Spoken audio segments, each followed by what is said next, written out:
tell you a true story. This did actually happen. In trying to figure out what to say about Ben Meyerhoff, our next presenter, I sat down at my computer, I opened up my laptop, I fired up Google, and I typed in the words, synonyms for the word badass. Have you ever seen wheelchair rugby? This is a remarkable game. You talk about the toughness of football players, MMA fighters, people like that. They don't hold a candle to wheelchair rugby players. He was showing us videos backstage prior to the show. It is an impressive sport, and it is physical, and it is just as tough as any other sport you could possibly imagine. Ben is an accomplished athlete both before and after the cycling accident that changed his life. And he's no stranger to the kind of mental and physical toughness required to overcome serious challenges and compete at an extremely high level. Please join me in welcoming from the class of 1996, Ben Meyerhoff.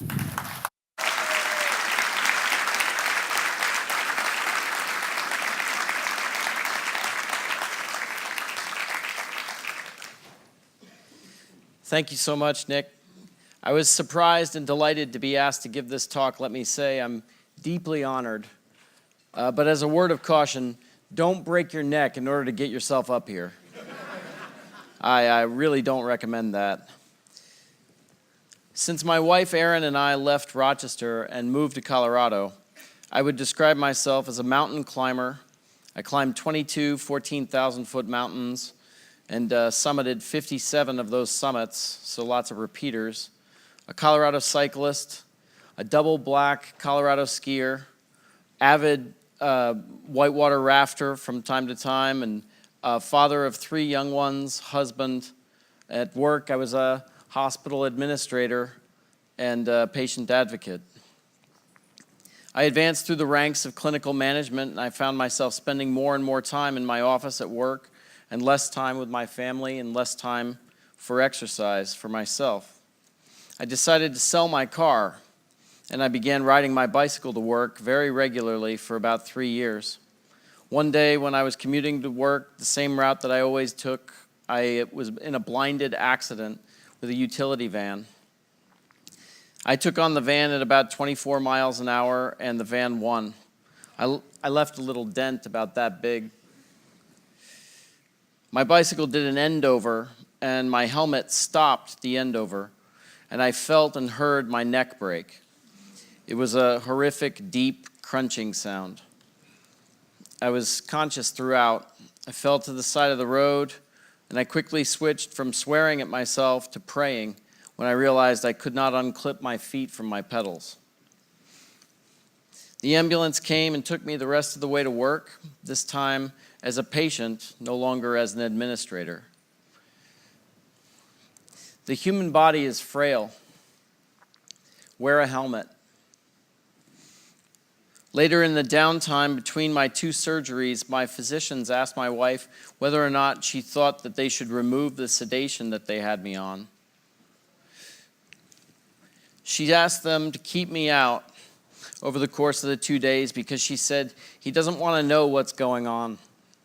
Most of my nightmarish half memories come from those darkened days. 2 major neurosurgeries later, I spent 30 days in ICU, re-educating my lungs to breathe, learning to swallow with a tracheostomy, and trying to sit up in bed.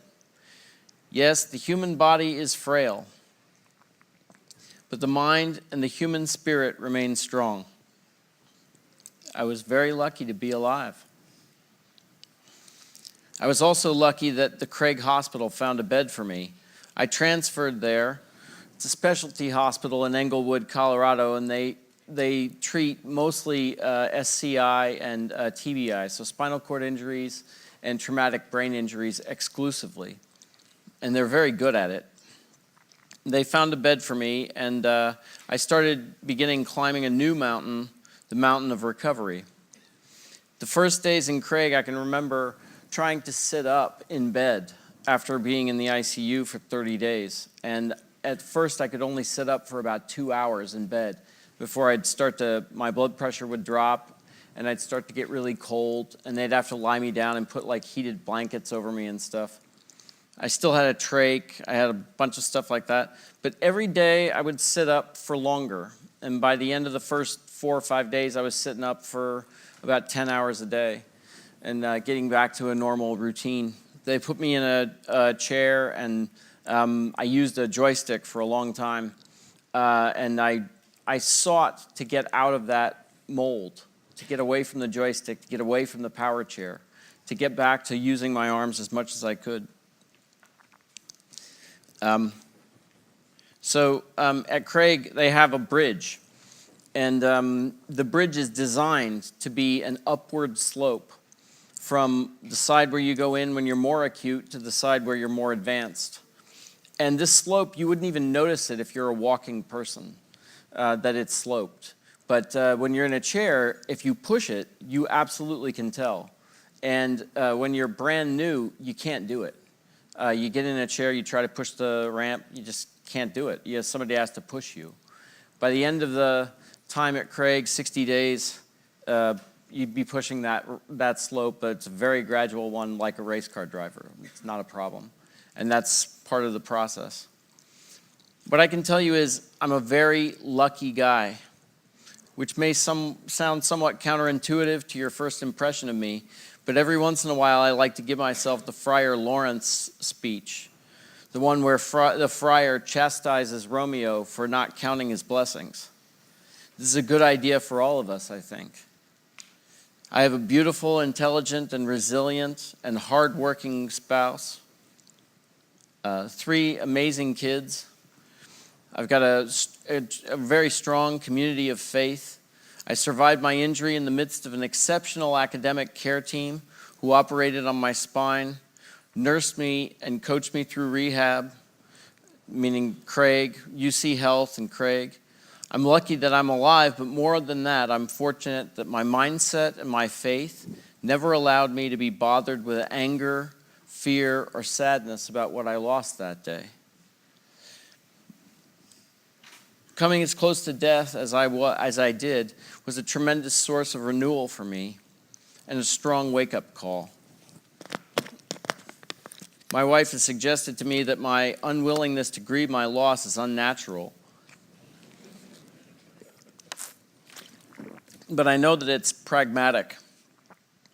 None of us has any control over the brevity of our duration on this earth, but we do have control over what we do with the time that we have.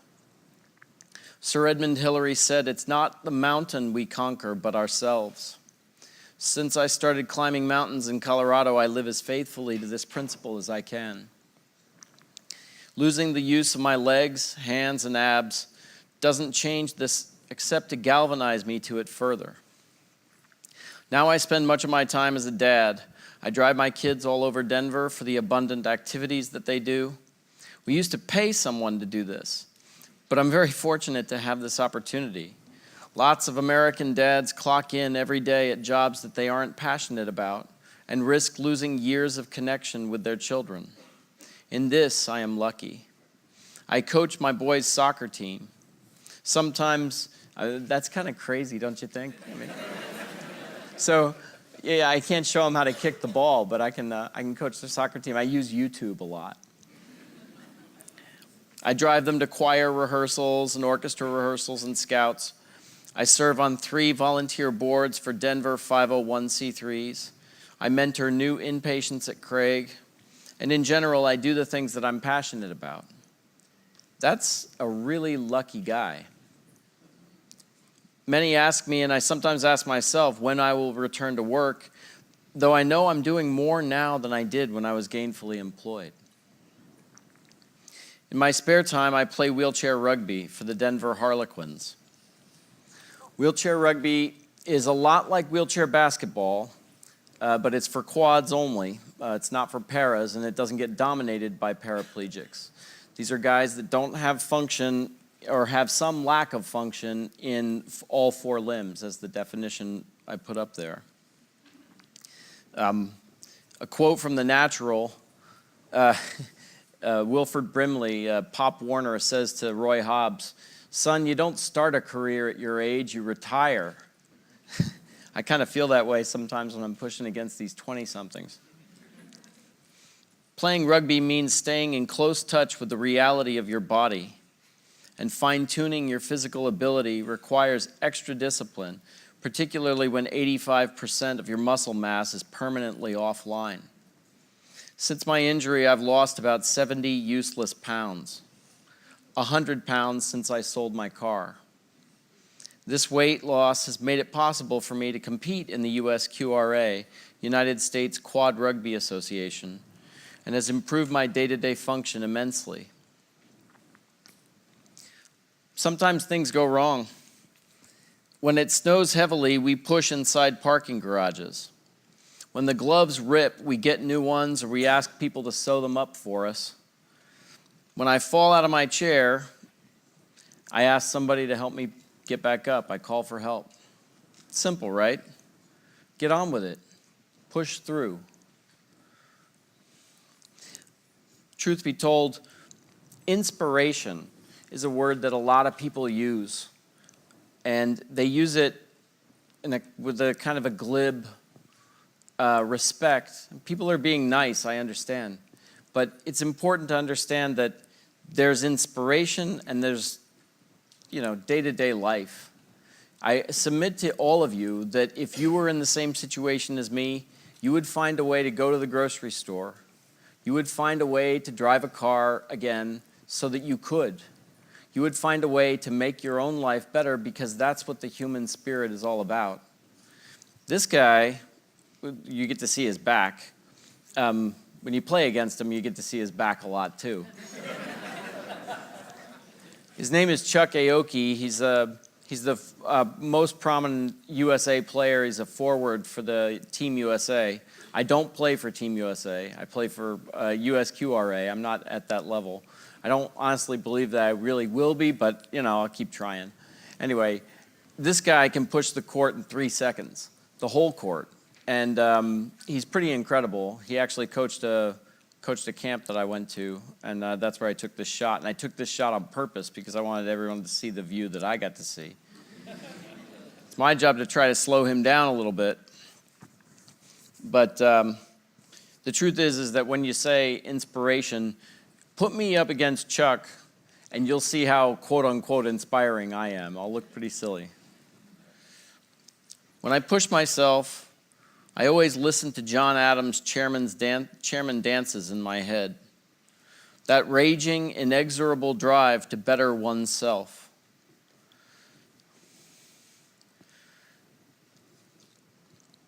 Keep pushing. The human body is frail. These are some of the shots that I wanted to show you. Green salad is the best dinner to eat, especially if you're lucky enough to have tomatoes from the garden. And exercise is the best medicine. Best thing I can say is Meliora.